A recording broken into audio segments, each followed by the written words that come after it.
nanti saya aja yang ke sono. Tapi ibu udah siap belum? Iya, ibu dari lillahi ta'ala udah siap. Mau neng kayak gimana juga. Nah, oh iya bu, nanti saya kalau libur saya ke sana. Libur kerja kan, Sabtu Minggu libur saya Bang Ale. Libur saya ke sana. Baik lagi. Saya cuma ngomong gini, sampai sono saya tuh maghrib Bang Ale. Ternyata dari jarak 2 minggu itu badan udah habis banget. Udah tinggal tulang doang. Dan gak lama telepon jam 4 subuh Bang Ale. Ternyata yang tadi sakit meninggal Bang Ale.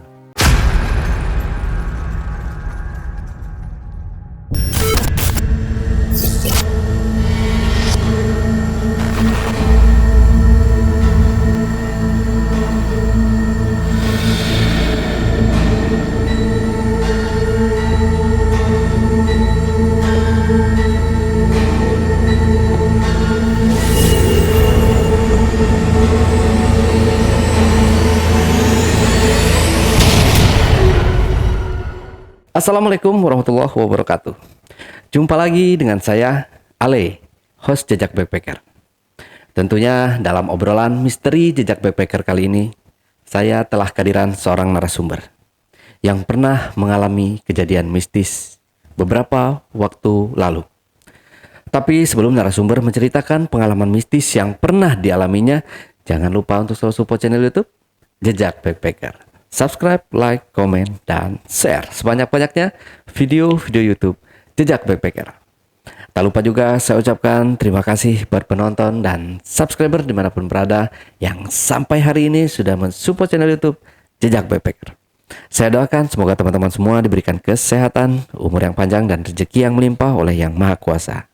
Dan buat kalian yang punya pengalaman menarik, yang tertarik untuk menceritakan langsung di studio Jejak Backpacker, silakan hubungi admin melalui nomor WhatsApp yang saya cantumkan di bawah ini.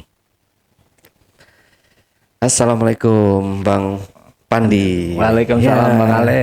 Ya Bang Pandi, terima kasih nih jauh-jauh dari kota hujan ke studio Jejak Backpacker. Iya. Ya. Jadi di sini Bang Pandi akan menceritakan pengalamannya waktu di mana itu Bang? Itu dari awal saya bisa ya Bang Ale. Jadi saya pernah sakit dulunya sampai saya disuruh untuk ngobatin orang Bang Ale. Oh. Iya, dari awalnya Santet ya, santet atau? Iya, santet yang terakhirnya tuh nyatanya itu sakit dari nian orang tua, dosa orang tua Bang Ale. Oh. Jadi Dikip aja dulu Iya, ceritanya Bang ya. Kita lanjut lagi setelah. Tapi sebelum Pandi menceritakan pengalaman mistisnya lebih lanjut lagi, saksikan setelah OMG yang satu ini. Kopi Liong Bulan, nuansa legendaris di mana keunikan rasa dan aroma mengalir dari setiap biji kopi pilihan. Keistimewaan yang dipersembahkan bagi mereka yang menghargai cita rasa terbaik. Gurih dan aroma asli yang khas dibuat dengan sempurna. Kopi Liong Bulan, keajaiban dalam setiap aroma. Siap Bang Pandi buat cerita? Oke, silakan Bang Pandi. Jadi gini, awal ceritanya tuh saya sakit dulu Bang Ale. Sakit yang katanya dikirim sama orang. Oke, maaf, tahun berapa itu Bang? Itu 2003. 2003. 2003 waktu awal-awal lah saya mengenal kehidupan spiritual gitu Bang. Jadi saya sakit itu sakitnya gimana ya? Dibilang sakit tubuh bukan, tapi lemes banget. Lemes banget. Tubuh itu bangun susah. Daya gairah itu nggak ada. Nah, memang dari keluarga saya, dari kakek nenek saya kan memang bisa ya secara spiritual bisa. Dan diobatin gitu. Diobatin bareng sama saudara saya ada dari luar kota. Gitu. Dan dia datang ke rumah, dilihat, kata dia gini, ini nanti juga baik sendiri. Memang ini kiriman, tapi mau nggak mau kamu harus mulai dari sekarang gitu untuk hal-hal seperti ini gitu yang spiritual nih kan kejadiannya udah lama ya dari 2003 gitu ya.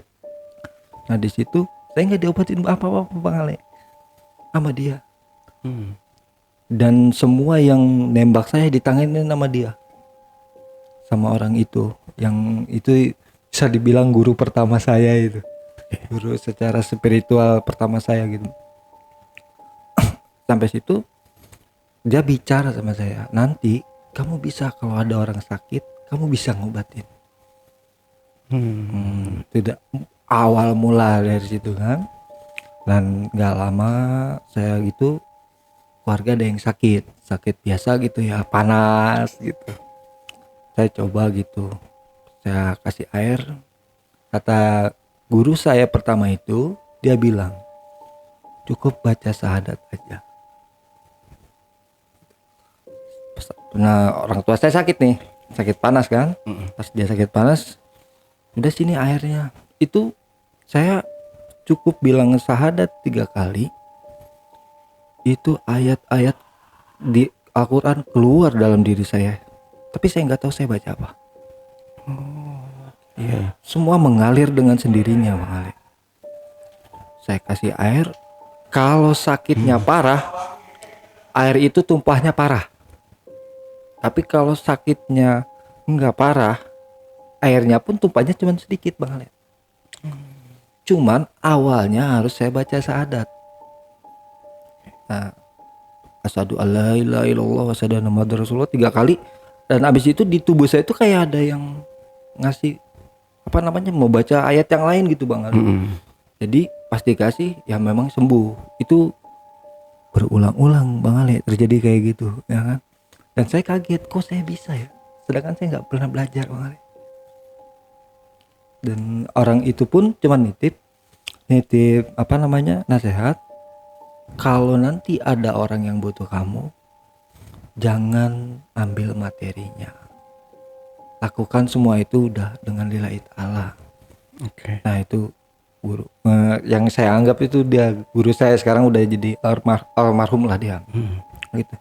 Dan banyak itu dari yang lain juga, saya nih ada yang sakit saya datengin gitu Bang Ale, saya obatin, itu mengalir dengan sendirinya Bang Ale. Jadi asal awalnya itu syahadat. Sampai saat itu kalau dikasih duit suka nggak mau Bang Ale, suka kabur. Dikasih duit suka nggak mau, kabur aja gitu. Enggak, udah karena nasihat awalnya gitu, dan saya nggak pernah belajar. Dan waktu itu saya masih hidup di Jakarta Bang Ale ya, masih kondisinya itu Badung gitu. Badung iya, gimana mabok masih iya, tapi saya udah bisa ngobatin Bang Ale. Kan pesan nasihatnya itu saya harus berubah, harus ninggalin semua. Dan pada saat itu akhirnya saya sakit jatuh kedua kalinya Bang Ale, benar-benar sakit yang menurut di dalam diri saya sembuh harus minta sama Allah. Hanya Allah yang bisa menyembuhkan kamu. Dari situ saya Bang Ale diajarin sholat. Siapa yang nyuruh saya sholat? Bukan orang Bang Ale. Bukan orang. Yang mungkin kalau kata sekarang leluhur ya Bang Ale ya. Tapi itu parah Bang Ale.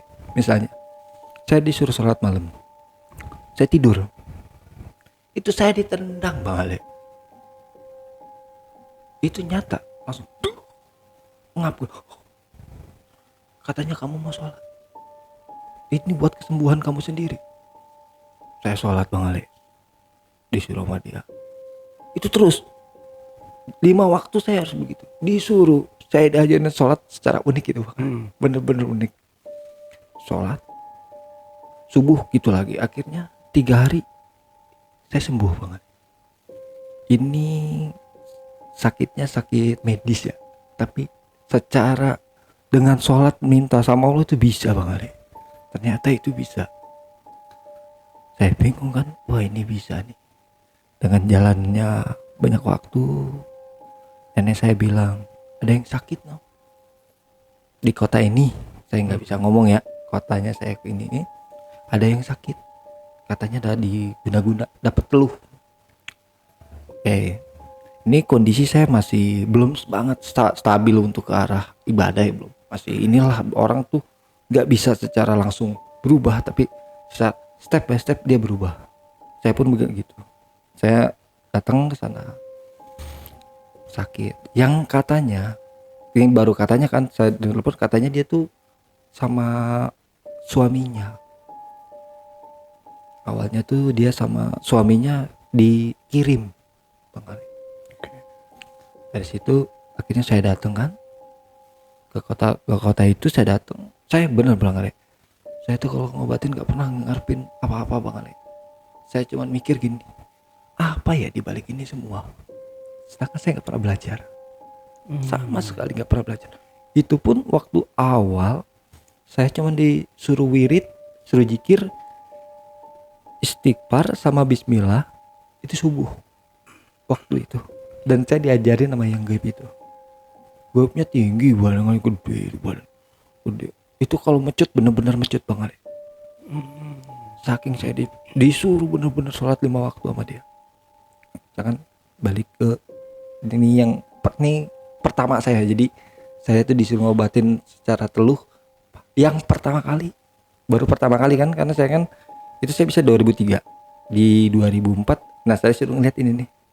Ini bener-bener pengalaman pertama saya di bidang untuk teluh itu kan. Oh, santet itu seperti ini. Saya datang ke rumah. Besono saya meris, ibu sakit apa? Tuh. Iya lemas. Saya udah nggak mampu lagi. Sementara dia sudah habis Bang Ale. Uangnya buat ngobatin nggak ada yang bisa Bang Ale. Nggak ada yang tembus untuk ngobatin orang ini kan. Nah, saya mah kan jadi gini, dia butuh saya, tapi dia nggak percaya itu saya orangnya. Saya kan orangnya gini, saya orang pakaian biasa, karena dulu masih musik kan. Mau ke tempat mana juga udah pakaiannya pakaian biasa aja gitu. Dia tahu nama saya tapi nggak tahu saya Bang Ale, nggak tahu gitu kan. Saya diam aja. Oh ini orangnya, dia setengah nggak percaya Bang Ale, karena saya orangnya kayak gimana kan. Iya Bu, karena ibunya kan, mana Bu yang sakit ini, si Neng sakit. Oh iya, saya datang tuh. Saya lihat dia lagi berbaring kan, itu badannya masih gemuk Bang Ale, masih nggak terlalu parah. Saya lihat, ini kata ya orang pinter yang lain, katanya diteluh sama ini sama suaminya. Oh ya udah Bu. Dari situ saya diem, saya baik. Bu ada ambilin air. Nanti saya minta air di gelas sama saya minta aqua. Dari situ kan pas saya taruh gelas, balik lagi Bang Ale, saya baca syahadat ya. Karena kunci saya di situ. Asyhadu an la ilaha illallah, asyhadu anna Muhammadar Rasulullah. Di badan saya semua Bang Ale itu udah baca ayat yang saya nggak pernah tahu apa itu ayat. Itu ayat Quran jelas. Sampai sekarang itu saya nggak tahu baca apa kalau lagi ngobatin orang. Cuman awalnya saya harus baca syahadat. Setelah saya baca syahadat, di air pertama itu tumpah semua Bang Ale, nggak ada sisa sama sekali. Berarti ini penyakit parah Bang Ale. Pas tumpah, ternyata ada goib nyamper dari atas, udah ngeker saya Bang Ale. Nih kalau di dunia teluh udah pada tahu tuh Bang Ale. Jadi selangkah kita mau ngobatin pun udah ada yang ngincer Bang Ale. Itu kalau di dunia teluh kayak gitu. Nah setelah itu kakek-kakek itu bilang pakai bahasa Sunda, jang ulah pipiluan, kamu nggak usah ikut-ikutan, kamu masih kecil. Emang saya umurnya masih 20-an Bang Ale. Waktu di 2004 itu masih 20-an lah gitu. Saya satu sisi saya dari di Jakarta tuh kan orang yang suka berantem, suka apa kan, nggak takutan Bang Ale ya. Jadi berani lah, apa-apaan loh mikirnya saya gitu. Pas dari situ ulah pepiluan jang, tetap sama saya terus Bang Ale. Akhirnya saya minta, Bu minta air lagi. Saya kasih air lagi satu, saya obatin, mendingan Bang Ale, nggak lama dia mendingan lah, dia nggak terlalu sakit, sembuh sih nggak, tapi mendingan. Bilang saya ini minum aja di hari lahir. Itu kalau saya bilang minum di hari lahir itu saya dengan sendirinya Bang Ale. Sekarang setelah itu saya baru mikir kok saya bisa ya ngomong kayak gitu. Jadi misalkan nih Bang Ale sakit, sakit ini nih, itu saya suka ngomong sendiri Bang Ale dulu. Padahal nggak ngerti gitu Nggak ya. ngerti sama sekali karena saya yang di dunia yang di Jakarta itu ngeband apa segala nggak ngerti sama sekali sama kayak gini, dan saya nggak pernah belajar ke arah ini tuh, nggak pernah belajar. Itu kalau sakitnya parah, bacaan di badan saya itu yang ngebaca itu banyak Bang Ale. Dan saya ngerasa dengan sendirinya saya ngusap begitu, itu dengan sendirinya Bang Ale, saya nggak pernah sadar itu. Dia sembuh, ya dia udah mendingan nih, saya bilang nih minum di hari lahir. Saya nggak lama, saya pulang ke Bang Ale ke Jakarta, kan di luar kota kan. Saya pulang, dan sama sekali dia ngasih pun saya udah Bu, buat ibu aja, ibu kan lebih membutuhkan, karena kondisi rumahnya aja udah ngontrak Bang Ale. Udah habis-habisan dia udah ngobatin habis berjuta-juta Bang Ale, nggak sembuh. Dan yang sakit itu ngerasa kalau sama saya enak, karena kan cocok-cocokan Bang Ale ya. Sama saya enak tuh. Saya pulang tuh ke Jakarta kan, pulang ke Jakarta. Nah di sini teror dimulai Bang Ale. Nah, saya diem nih Bang Ale. Datang lagi tuh kakek-kakek Bang Ale. Datang lagi. Itu pertama saya baru tahu serangan goib itu kayak gimana. Baru hari. Karena baru awal-awal kan. Saya bilang kamu nggak usah ikut-ikutan. Dia punya tongkat Bang Ale. Kakek-kakek itu pakai celana pendek, pokoknya pakai pakaian biasa lah, bukan kayak dukun tapi pakaian kakek-kakek biasa gitu. Saya bilang kamu nggak usah ikut-ikutan, masih aja ikut-ikutan. Dilempar itu Bang Ale, apa namanya, tongkatnya jadi ular Bang Ale. Ini ketemu langsung? Enggak, jadi kalau secara goib ketahui tuh Bang Ale. Kalau secara goib. Ini gimana ya, mau orang bilang halu, tapi kalau menurut saya itu secara nyata Bang Ale. Dan sakitnya nyata. Itu ular di badan saya udah melingkar sama Bang Ale begini. Dan saya nggak bisa napas Bang Ale. Bener-bener nggak bisa napas. Di badan saya kembali bilang, cuman syahadat yang bisa menghancurkan itu semua. Saya itu Bang Ale, kita ngomong asyhadu alla ilaha illallah itu gampang ya. Tapi di saat itu Bang Ale susah. Itu sampai Meskipun dalam hati juga nggak bisa Bang. Susah. Itu bener yang namanya dikejutin sama gaib tuh gitu Bang Ale. Asyhadu alla ilah. Terus diulang lagi Bang Ale. Sampai 3 kali asyhadu alla ilaha illallah. Asyhadu anna muhammadar rasulullah. Pecah semua itu. Itu ular pencar Bang Ale. Wah, meledak bener. Dan kakek-kakek itu langsung kabur.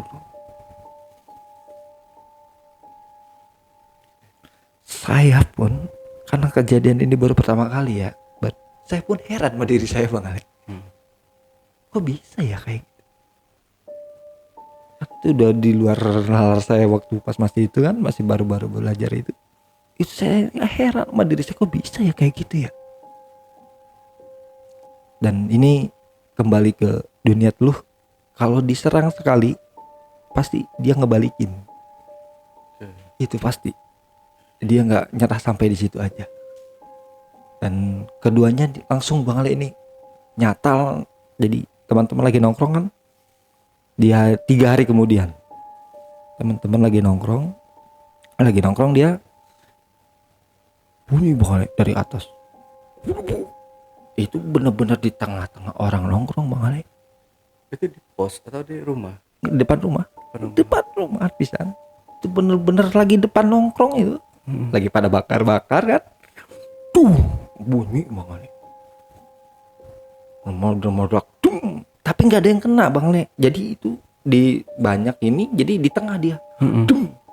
Reset Bang Ale. Kabur. Bang Ale mau tahu dia nimbuk pakai apa Bang Ale? Pakai macan Bang Ale. Oh. Maung. Iya. Pakai maung dia mah. Karena dari Sunda juga kan dia. Pakai maung Buset. Nah ini jiwa waktu masih sering, masih jiwa muda Bang Ale, nggak ada takutnya karena saya posisi masih di Jakarta Bang. Masih apaan udah ributin aja gitu. Lo tahu gak apaan yang dateng, mau lo biarin, yang penting nggak kena, saya bilang. Dan dalam diri saya gini, kalau mau batu ambil batunya, itu wujudnya batu. Jadi tadinya itu batu ali dukunnya itu Bang Ale. Batu ali dari orang pintarnya itu pas ditembak itu jadi mau. Nah itu prosesnya kan saya samperin lagi Bang Ale, ya kan, saya ributin lagi Bang Ale di situ. Dan akhirnya dia bilang saya salah lawan. Yang tadi nggak tahu dukun itu ngelihat saya kayak gimana, dia bilang saya salah lawan. Tapi saya nggak, gimana ya, saya nggak ngerasa ngobatin juga, nggak Bang Ale. Jadi semua ngalir gitu. Jadi gimana, mau cara kayak gimana sih, ngalir dengan sendirinya. Mau bacaan, mau orang itu suruh apa, itu ngalir dengan sendirinya. Akhirnya dari situ dia udah kalah Bang Ale. Udah kalah. Saya udah nggak dapat kabar lagi kan dari yang sakit ini kan. Saya pikir udah sembuh dong. Ternyata nggak nyampe di situ Bang Ale. Di 2 bulan selanjutnya sakitnya sembuh Bang Ale. Sembuh. Tapi dia kambuh lagi dengan penyakit yang beda Bang. Tapi masih teluh juga? Bukan teluh. Ada ditelepon kan, Bang bisa gak kesini, kan lumayan jauh Bang, beda kota kan kita. Bisa gak kesini tolongin si Neng kambuh lagi. Kemarin udah sehat ya gituin kan Bang. Nggak tahu nih yang sekarang kenapa. Oh ya udah Bu, nanti saya kesana. Sebelum saya kesana saya periksa dong Bang Ale. Karena udah tahu tuh yang awalnya tuh yang nembak siapa, saya udah tahu kan. Oh nggak ada yang nembak Bang Ale. Nggak ada yang nembak sama sekali gitu. Sorry ini nembak itu maksudnya apa? Itu santet Bang Ale. Oh oke. Nembak kan kalau di teluh tuh bisa nembak pakai keris kan, dia bisa. Dia punya senjata masing-masing dah tuh kalau di teluh. Nah, dan saya lihat ini nggak ada yang jahil Bang Ale. Saya wirid kan jikir. Saya telepon balik. Ya Bu, nanti saya kesana. Saya samperin Bang Ale. Pas sampai sana, saya cuman bilang gini Bang Ale, ini kembali. Saya nih mau ngobatin, baca syahadat, nggak mau dalam diri saya Bang Ale. Jadi kalau memang sakit bener nih, saya mau ngobatin. Ini mah enggak, saya enggak. Cuma bilang, Bu, anak Ibu, kalau Ibu udah siap, nanti saya balik lagi ke sini. Ini sakit apa? Enggak, pokoknya saya disuruhnya gitu. Kalau Ibu udah siap, saya bahkan balik lagi. Sebenarnya saya bisa ngobatin dong. Ada pertanyaan kenapa nggak diobatin? Emang nggak mau, badan saya Bang Ale. Itu saya coba nggak mau. Jadi ketika baca syahadat itu nggak keluar, nggak kayak waktu awal-awal yang biasa saya ngobatin, nggak keluar Bang Ale. Akhirnya saya ngomong kayak gitu, kalau Ibu udah siap, nanti saya kesini lagi. Saya pulang Bang Ale. Itu 2 minggu kemudian, nggak lama dari kejadian itu, setelah 2 minggu saya ditelepon. Ini Neng udah nggak kuat, Neng ke Jakarta aja, mau nyamperin saya. Saya bilang jangan nyamperin ke Jakarta, karena di Jakarta nggak ada yang tahu saya bisa. Saya kayak gini-gini tuh nggak ada yang tahu di Jakarta, karena di Jakarta ruang lingkup saya begitu Bang Ale. Ruang lingkup seperti itu. Nanti saya aja yang ke sono. Tapi Ibu udah siap belum? Iya, Ibu dari lillahi ta'ala udah siap. Mau Neng kayak gimana juga. Nah, iya Bu, nanti saya kalau libur saya ke sana. Libur kerja kan, Sabtu Minggu libur saya Bang Ale. Libur saya ke sana. Baik lagi. Saya cuma ngomong gini, sampai sono saya tuh maghrib Bang Ale. Ternyata dari jarak 2 minggu itu badan udah habis Bang Ale. Udah tinggal tulang doang, karena dia nggak mau makan Bang Ale. yang sakit itu udah nggak mau makan. Saya coba kan, Bu, gimana, udah siap? Ini saya bicara sendiri nih Bang. Saya tuh ingetnya biasanya kalau udah ngobatin baru saya inget. Ini ibu, Neng ini sama ibu harus minta maaf. Dengan ikhlas minta maafnya. Di dalam diri saya gini Bang Ale, ini dia bisa sembuh satu, obatnya cuma satu Bang Ale, air mata orang tua. Waduh, harus suruh nangis dulu dong. Iya, tapi saya nggak ngomong. Oh, oke. Teman saya bisa bilang sama dia, yaudah ibu minta maaf secara ikhlas. Neng juga minta maaf secara ikhlas sama ibu. Dan tiba-tiba Bang Ale, itu saya kayak diliatin dosa orang Bang Ale.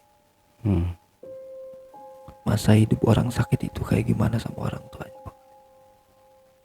Sering ngebentak orang tuanya, sering bikin nangis orang tuanya. Ya, sampai dia nikah pun masih ngerepotin orang tua Bang Ale. Dari situ saya mikir, ini ya sakitnya ternyata. Inti daripada semua sakitnya ini. Saya suruh Bang Ale, saya suruh minta minta maaf. Udah ibu ikhlas itu, tapi bener Bang Ale, sama-sama nangis, bener-bener minta maaf. Di situ saya pun terharu karena saya sendiri belum minta maaf sama orang tua Bang Ale. Belum, karena masih di umur labil. Sama nangis itu, bener-bener kayak nangis. Dari situ saya nggak minta air segelas Bang Ali. Udah gitu, Bu, tolong saya ambilinkan saya air 1 ember. Di situ baik lagi Bang Ali, saya nggak sadar saya minta itu, minta air 1 ember itu. Sebak saya ambil, tiba-tiba saya sila Bang Ali. Sila, dan air itu saya geprak banget, muncrat semua, dan air muncrat itu saya usapin ke yang sakit. Ini yang tadinya nggak mau makan Bang Ali, habis orang tuanya ini minta maaf gitu ya, langsung minta roti,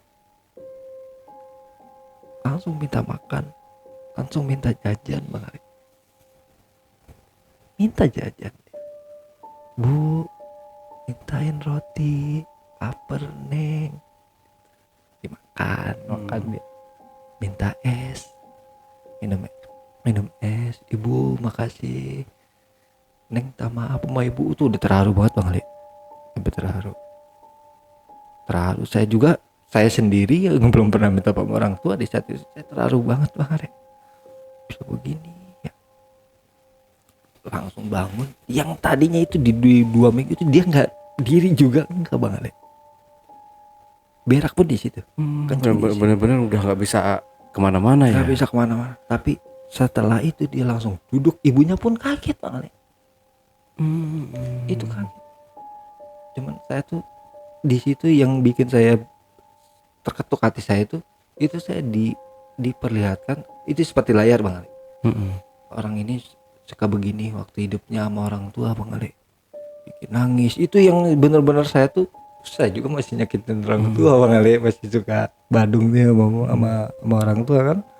Jadi saya mikir, duh parah amat ya ini, gue juga masih begini. Jadi saya ngobatin orang tapi secara langsung saya pun terobati. Jadi teguran ini tuh buat saya Bang Ale. Dan yang tadinya saya di dalam diri saya malah nasihatin balik. Itulah contoh orang-orang yang dosa sama orang tuanya. Balasan Allah tuh kayak begitu. Nah, jam 9 itu udah selesai Bang Ale ya. Udah selesai semua. Saya diobatin, disyariatin. Saya pulang. Makasih ya tuh, udah enak, udah senyum kan, saya udah seneng. Ada ini udah tinggal pulihnya doang lah Bang Ale gitu ya. Tinggal pulih, dia ini Bang Ale, saya belum pulang ke Jakarta tuh, masih nginep di rumah teman, nginep kan, dan gak lama telepon, jam 4 subuh Bang Ale, ternyata yang tadi sakit meninggal Bang Ale. Innalillah. Dari situ, meninggal. Tadi telepon, Didi bangun, kenapa? Itu meninggal. Saya bengong Bang Ale.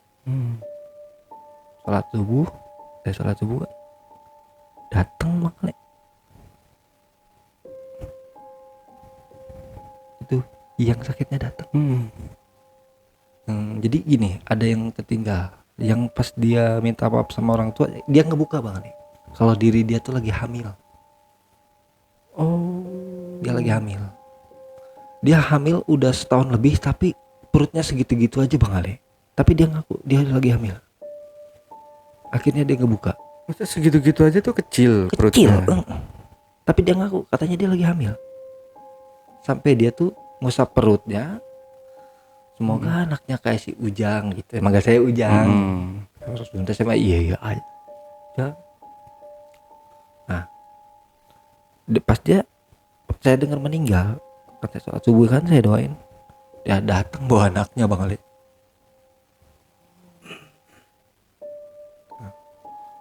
Entah kata orang jinhorin apa tuh, ini dia datang. Langsung minta terima kasih sama saya.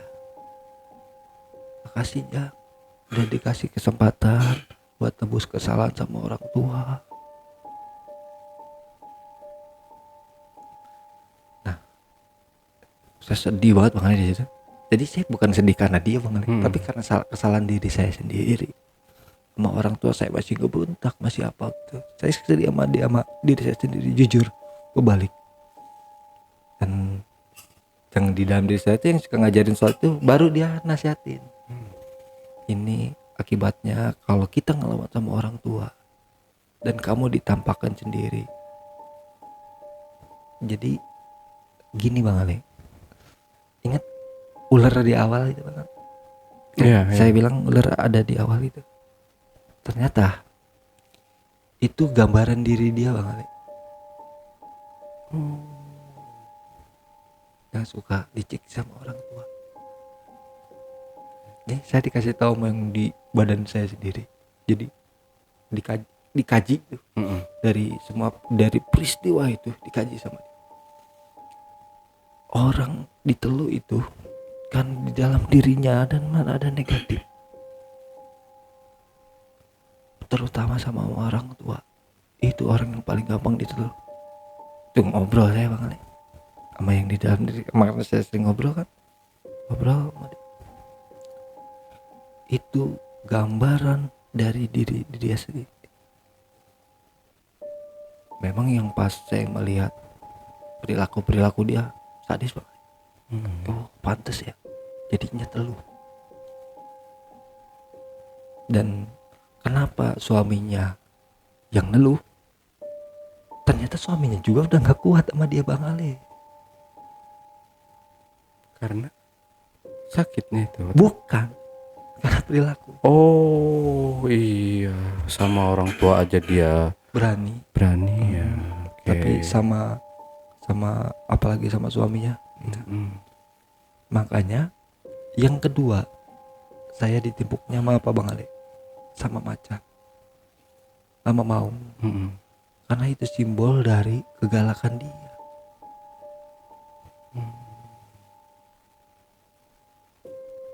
Jadi begitu banyak hikmah di situ Bang Ale. Sampai saya dukunya saya samperin lagi Bang Ale. Saya cium tangan. Makasih udah ngasih pelajaran buat saya. Jadi malah saya sama dia bukan berantem Bang Ale. Jadi orang yang nyakitin yang tadinya berantem sama saya itu, tapi jadi saya makasih Bang Ale. Dia udah ngasih pembelajaran buat diri saya. Karena yang di sini nih yang terketuk bener tuh saya Bang Ali. Jadi saya flashback ke diri saya sendiri. Gitu. Kejadiannya kayak begini. Ternyata balik ke diri kita sendiri. Tuh gue kalau gue ngajarnya begitu ke leluhur. Nanti endingnya kita diajarin balik buat ke arah itu. Tapi gini Bang Ale, leluhur yang saya bilang itu, kalau saya kasih bilang namanya siapa, itu nggak ada yang mau Bang Ale nyebutin. Walaupun misalkan leluhur saya ini saya lihat berbentuk yang apa atau berbentuk raja apa, ketika saya kasih tahu yang namanya siapa, jawabannya klasik Bang Ale. Aku adalah kamu, kamu adalah aku. Karena nggak bakal mau dia ngasih ini Bang Ale, ngasih apa namanya, nama. Karena yang ditakutkan, takut cucunya itu malah ke arah membanggakan leluhur. Arogan jadinya. Iya, jadi takut cucunya itu malah ngerasa mentang-mentang lu didampingin ini dan lu ngerasa diri lu bangga gitu. Enggak. Dan ingat kata-kata itu, dia selalu bilang, aku adalah kamu, tapi kamu bukan aku. Itu misteri berapa tahun awal-awal Bang Ale bilang kayak gitu. Saya pernah Bang Ale, karena dia wujudnya seperti sosok tertentu ya, saya bilang ini, salut saya sama yang saya sebut nama Bang Ale. Habis Bang Ale saya diomelin, sakit saya 3 hari. Karena leluhur saya tuh selalu bilang, yang pantas kamu banggakan manusia cuma satu, Nabi Muhammad SAW. Gak ada lagi manusia yang pantas dibanggakan. Dan saya begini bantu kamu atas dasar Allah, agar kamu ikut perilaku Nabi Muhammad. Ini sedih Bang Ali. Jadi yang saya rasa sekarang, mereka menuntun arah saya ke sana. Yang awalnya itu goib, bisa ngelihat A, bisa melihat B. Contoh gini Bang Ali, ini yang saya rasakan sendiri ya. Walaupun kalau menurut saya ilmu manusia itu bukan 1+1=2 di semua orang sama, 1+1=2, tapi beda karena pengalamannya beda-beda. Ketika saya ngeliat goib, contoh kayak kuntilanak, itu sebenarnya saya udah pernah lihat Bang Ali. Paham nggak? Jadi saya pun udah pernah lihat di TV, dan bentukan kuntilanak yang saya lihat itu bentukan di TV sebenarnya Bang Ale. Itu rentannya goib, makanya saya pun sekarang nggak terlalu main ke goib gitu Bang Ale, lebih ke arah hikmah hidup, gimana cara menjalani hidup biar lebih ini kan. Dan mereka terus menuntun saya ke arah sifat kemuhammadan gitu. Dan misalkan saya ngeliat Gondoruo, yang di pikiran saya tuh Gondoruo bentuknya bulu apa gede, tapi ternyata itu Gondoruo. Nah, satu gini Bang Ali, gaib itu gampang berubah Bang Ali. Gaib itu bisa berubah. Misalkan dia bentuk kuntilanak, nih yang semenjak saya udah bisa ya, misalkan dia berbentuk kuntilanak, misalkan di rumah A ada kuntilanak, saya berubah apa? Mukanya jangan kayak gitu, biar enak ngobrolnya. Dia berubah Bang Ali. Kalau gaib begitu nggak bisa gaib. Misalkan kuntilanak ya kuntilanak. Yang kebanyakan, walaupun saya nggak menyamaratakan, ketika kita melihat gaib itu biasanya hasil dari pemikiran kita. Ya, kalau kita ketakutan gitu ya, Iya, itu kita bisa aja ngelihat gitu. bisa aja ngelihat. Itu cuman yang kita lihat itu sebenarnya udah kita lihat Bang Ale di TV.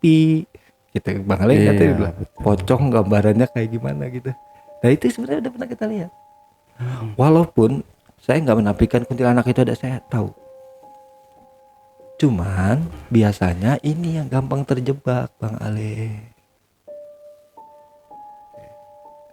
Saya di satu sisi pernah mau membuktikan Bang Ale, bener gak sih kalau orang meninggal itu langsung ke Allah? Bener gak sih ada jin horinnya? Bener gak sih kalau misalkan wujud itu wujud dari makhluk gaib sekitar? Saya pernah membuktiin Bang Ale. Ada orang meninggal tabrakan Bang Ale, meninggal tabrakan. Coba lihat, dilihat sama saya teh. Kalau saya lihat itu akhirnya dia curhat. curhat sama saya teh. Nyesel banget dia. Nyeselnya kenapa? Karena dia ini meninggal tabrakan blindes mobil itu pas lagi boncengin maknya banget, ibunya. Di situ dia mau berubah, ingin minta maaf sama orang tuanya. Dia cerita sama saya tuh, dan dia udah meninggal nih. Cuman kan saya mau ngebukti ini bener orang itu atau makhluk sekitar atau korin Bang Ale. Dan di sekitar itu udah rame Bang Ali, di daerah itu udah rame bahwa orang yang tabrakan itu gentayangan dia. Saya tanya nih, dia ada di saya tapi kok yang ini gentayangan ya? Wah, saya tanya goibnya, langsung saya tanya yang mirip orang itu, kamu sebenarnya siapa? Buktikan aslinya. Iya bener Bang Ale, tentu bukan itu Bang Ale. Bener, itu goib di sekitar. Kan goib itu susah Bang Ale. Jadi cara membedakan itu susah. Dan akan jadi perdebatan sampai kapanpun. Karena di dunia kayak itu bukan 1 tambah 1 2. Di Bang Ale 1 tambah 1 tetap 2. Di saya 1 tambah 1 2. Tapi kalau di dunia seperti itu nggak ada, nggak bisa, nggak jadi patokan. Karena wujud pasti bisa beda-beda. Cuman saya lagi lebih mengambil ke arah ke ini secara maknawi apa, untuk pembelajaran hidup apa. Saya dulu gini, yang namanya pusaka banyak banget, kan dulu buat kebutuhan banget ya. Jadi memang dikasih, memang udah ada. Tapi sekarang saya nggak punya, saya nggak mau. Karena pusaka sebenarnya cuma satu Bang Ale, syahadat itu sendiri. Energi syahadat yang besar itu satu, karena kualitas diri kita, perilaku kita, kualitas ibadah kita, itu energi syahadat yang sangat besar. Kalau udah kayak gitu Bang Ale, gue yang menurut orang lain negatif itu nggak bakal mau ganggu Bang Ale. Ya, karena gini Bang Ale ya, di mereka pengabdiannya secara menyesatkan. Kita sebagai manusia pengabdiannya secara ibadah Bang. Sama-sama aja. Ketika kita larang ya memang pengabdiannya dia kayak gitu. Itu secara ini ya Bang Ale. Nah sekarang enggak. Dan sekarang saya kalau misalkan ada yang kena gitu, telepon saya gitu, ada yang kena, ya saya suruh bikin air sendiri Bang Ale. Ya misalkan ada nih, tolongin saya begini, udah minta aja sama Allah, langsung baca syahadat, bikin air sendiri, tahajud, minta pertolongan Allah sendiri. Karena saya kepengen orang lain itu bisa sendiri Bang Ale. Tapi ya biasanya karena diri dia nggak ngerasa bisa, karena diri dia nggak percaya diri Bang Ali kalau diri dia bisa, padahal setiap manusia bisa Bang Ali sebenarnya. Dia nggak bisa, jadi jarang yang bisa. Sekarang mas saya ke situ aja. Karena gini, dari banyak saya bertemu orang seperti itu, jadi sakit-sakit seperti itu, ternyata semua itu ada di balik itu Bang Ali. Karena kalau prinsip saya gini, setan nyantet pun karena kekuatan Allah banget. Kita ngobatin pun karena kekuatan Allah. Ini sama-sama kekuatan Allah. Jadi ketika ada yang sakit, ini Allah lagi mendidik dia apa Bang? Karena orang ketika dia sakit itu hariannya ingat Allah banyak banget daripada dia sehat. Lebih banyak, zikirnya lebih banyak. Astagfirullahaladzim, orang sakit banget. Tapi kalau dia sehat lupa. Ini yang saya sering sharing sama diri saya sendiri gitu. Ini konsepnya. Daripada misalkan gini Bang Ale misalkan sakit, saya bilang ini ditembak nih Bang Ale, kena kiriman daripada yang ini. Lalu pikiran Bang Ale gimana? Pikirannya udah jahat dong. Orang lain udah jahat nih sama gue. Pikirannya udah negatif dong. Sudah negatif pikiran orang itu. Terjadilah hal-hal negatif dalam diri. Yang harusnya setelah saya kenal nih, ketika ada orang yang sakit, dorong dia lebih ke arah agama, lebih ke arah mendekatkan diri kepada Allah. Dorong dia. Masalah urusan gaib, masalah yang nanganin. Dan kalau udah tahu nanganinnya itu, gak usah pakai berantem kali. Karena udah ketemu intinya.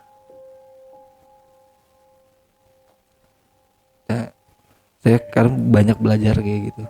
Saya pernah, nih ada pengalaman menarik banget. Saya pernah belajar dari salah satu kerajaan menurutnya negatif ya Bang Ali ya.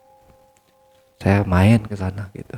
Ini cuman secara goib gitu Bang Ali. Saya main. Saya nanya-nanya Bang Ali. Pas masuk kerajaan itu tahu Bang Ali keset Ya. kaki. Welcome. Oh, keset welcome keset kaki. Itu orang Bang Ali. Orang. Kesetnya orang. Oh. Kesetnya orang. Karena saya mau gaib mau kayak gimana sih nanya aja gitu. Itu kesetnya orang. Saya nanya dia kenapa. Itu hidupnya yang milih. Itu orang-orang pesugihan Bang Ale. Iya. Yang menurut saya, yang saya tahu gitu ya, dia meninggalnya ke situ Bang Ale. Ada yang jadi keset, ada yang jadi budak. Jadi budak kerajaan di situ. Saya main-main sampai saya ngelihat ada wajan besar Bang Ale. Itu manusia Bang Ale. Orang Bang Ale. Itu saya belajar. Saya tanya-tanya. Kamu kalau ngambil gini ada syaratnya katanya. Kalau ini mah apa Bang Ale ya, bukannya saya ini. Itu misalkan kalau ada orang yang misalkan tumbal ya, kita kenal tumbal atau kita kenal sugihan atau kayak gimana. Tumbal itu syaratnya satu Bang Ali yang penting. Dia bisa ngambilnya. Orang yang ngelawan sama orang tua. Itu dia tumbal sebenarnya nggak sembarang Bang Ali. Jadi orang jadi makhluk negatif itu nggak sembarang Bang Ali. Itu dia ngambil tumbal yang sefrekuensi sama dia. Tapi paling utama Bang Ali, orang-orang yang gak patuh sama orang tua, ngelawan sama orang tua, itu yang paling utama. Makanya saya sering denger podcast Bang Ali, banyak yang tersesat itu yang awalnya gak izin sama orang tua. Ya betul. Karena memang di kerajaan tertentu ya Bang Ali, itu memang syaratnya kayak gitu Bang Ali. Syarat menjadi di situnya itu ya hal yang paling pertama, itu syaratnya itu. Kedua jinah Bang Ali.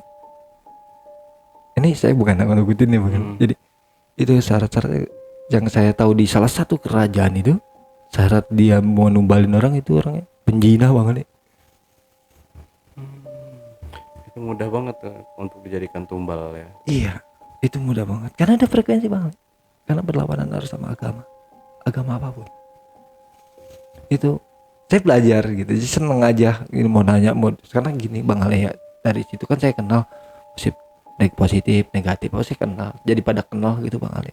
Sana sering bantu orang kan jadi kenal gitu. Itu porsinya Bang Ale. Tapi yang paling porsi awal itu dari semua rata-rata itu yang nggak ingat sama orang tua Bang Ale. Itu fatal sama, makanya di awal itu saya tuh di situ Bang Ale. Awal saya nanganin itu yang sama orang tua itu. Ternyata itu nyambung. Berarti kalau sekarang tuh memang udah nggak bisa lagi atau Enggak, sayanya lebih ke arah beda Bang Ali. Bisa kalau ada. ke arah bedanya? Saya lebih demen ke arah hikmah gitu. Hikmah buat lebih dalam lagi dan lebih dalam lagi. Kayak begini Bang Ali. Saya ke Bang Ale nih, secara nggak langsung kenapa Allah menguatkan saya ke Bang Ale, dan pesan apa yang saya kasih untuk di sini. Kalau sia-sia enggak, itu secara, jadi apapun segala sesuatunya itu sudah petunjuknya, karena Allah ada di mana-mana. Nah itu saya lebih ke arah situ Bang Ale. Jadi nggak ke arah itu. Tapi kalau untuk yang akhir-akhir ini atau di tahun ini ada yang Ada, berobat gitu? ada Rata-rata dia dari daerah atau dari dekat-dekat rumah sih? yang kenal aja Bang Ale. Oh, tapi mesti non medis? Enggak juga, yang medis juga. Gitu. Cuman sekarang jadi gimana ya, kalau sekarang saya nggak terlalu kayak gitu Bang Ale. Biasanya gini Bang Ale, ini yang pengalaman saya Bang Ale. Ketika ada orang saya nanganin, misalkan saya lihat Bang Ale sebelum ketemu saya, Bang Ale ketemu orang pintar lain, dan orang pintar lain bilang ke Bang Ale kalau Bang Ale ditembak, Ya. dapat kiriman. Tapi ketika Bang Ale ketemu saya kan beda saya jawabnya. Udah langsung minta aja sama Allah kesembuhan. Karena pikiran Bang Ale udah kedoktrin dari awal, yang ada Bang Ale malah minta persetujuan untuk doktrin awal. Kalau ada yang bilang ke saya, misalkan saya dapat kiriman nih, langsung saya bilang, wah itu mah enggak apa-apa. Saya mau begitu. Karena gini, biar orang tuh pikirannya nggak ke arah situ Bang Ale. Ya. Kalau orang pikirannya nggak arah ke situ, itu lebih gampang kita masukinnya. Cara masukinnya gampang, cara masukin energinya gampang. Karena dia udah nggak ada pikiran. Karena ketika dia punya pikiran bahwa orang lain itu ngeluh, di situ yang bikin mandek dia Bang Ale buat kesembuhan. Ini nggak jadi, sekali lagi ya Bang Ale nggak jadi patokan ya. Ini yang selama saya alami itu begitu. Nggak jadi patokan Bang Ale. Lebih enak itu seperti itu. Mau misalkan usahanya ditutup nih Bang Ale ya, usaha ditutup, serp, udah sudah nggak usah dibikin, udah doa aja terus, minta sama Allah. Karena dari rentetan kisah-kisah saya itu, walaupun ada goib-goib secara dulu, tetap ujungnya ke situ, agar orang tersebut lebih takwa Bang Ale. Walaupun saya juga masih belajar untuk ke arah situ. Makanya saya lebih tertarik ke situ Bang Ali. Sekarang ini lebih tertarik ke arah seperti itu. Enggak tertarik ke arah ini, enggak. Tapi tetap bacaannya apa namanya, ngobatinya kalau sekarang sih lebih sadar ya. Maksudnya untuk mengobati apa yang dibaca itu lebih sadar, lebih tahu ya. Dan untuk yang si leluhurnya itu apa, leluhur atau siapa ya? Ya leluhur lah aja kayak gitu ya.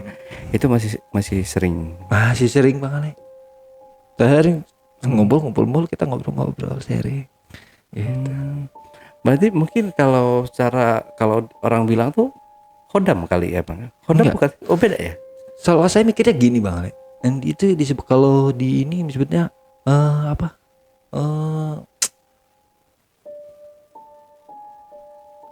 kalau di, bukan roh suci ya Bang, roh yang sudah dicucikan, para aulia. Ya. Kalau soal bentuk, saya nggak mau jelasin soal bentuk ya, karena saya lagi goib, bentuk bisa berubah-ubah. Kalau saya sampaikan di sini takutnya jadi patokan orang. Iya. Misalkan gini, ini bentukan para habib, bentukan para syekh gitu, bisa jadi itu bukan saya Bang Ale, itu goib rentan Bang Ale.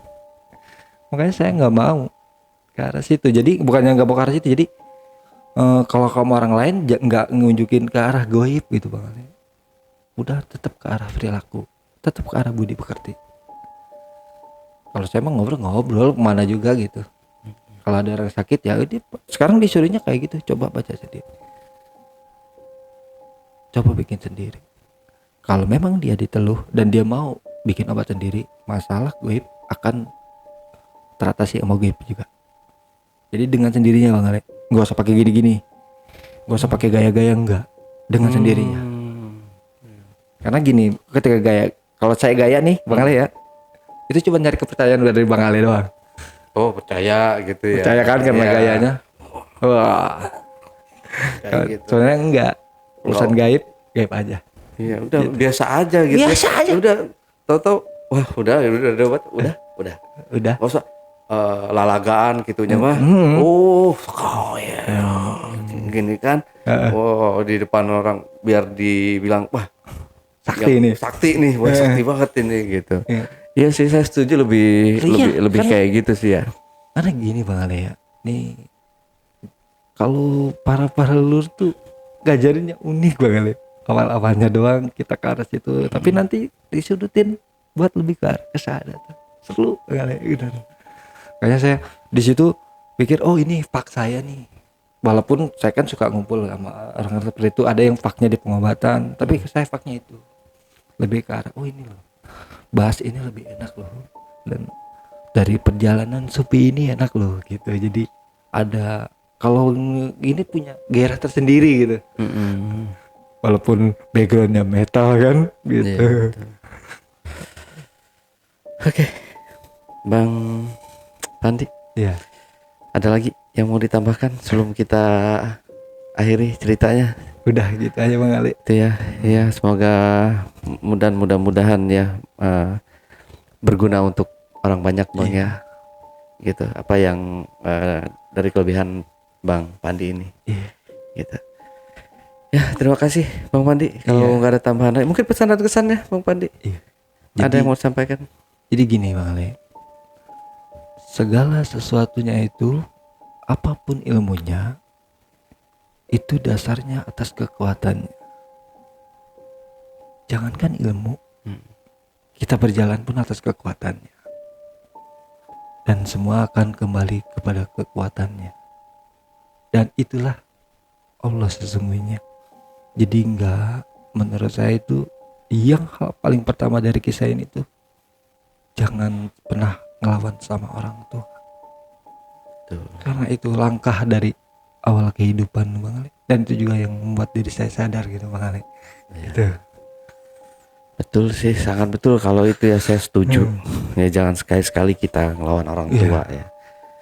Gimana pun juga tetesan keringatnya dan doa dia itulah berkah untuk kita. Amin, Kita cari Bang. berkahnya. Iya. Oke, Bang Pandi, terima kasih buat Iya. waktunya. Oke, Jbacker, itu tadi obrolan misteri Jejak Backpacker bersama narasumber kita, Pandi.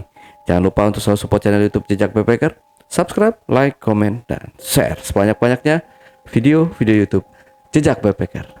Dan buat kalian yang punya pengalaman menarik yang ingin bercerita langsung di studio Jejak Backpacker, hubungi admin melalui nomor WhatsApp di 0852 1234 5683 atau di 0858 47000 683. Wassalamualaikum warahmatullahi wabarakatuh.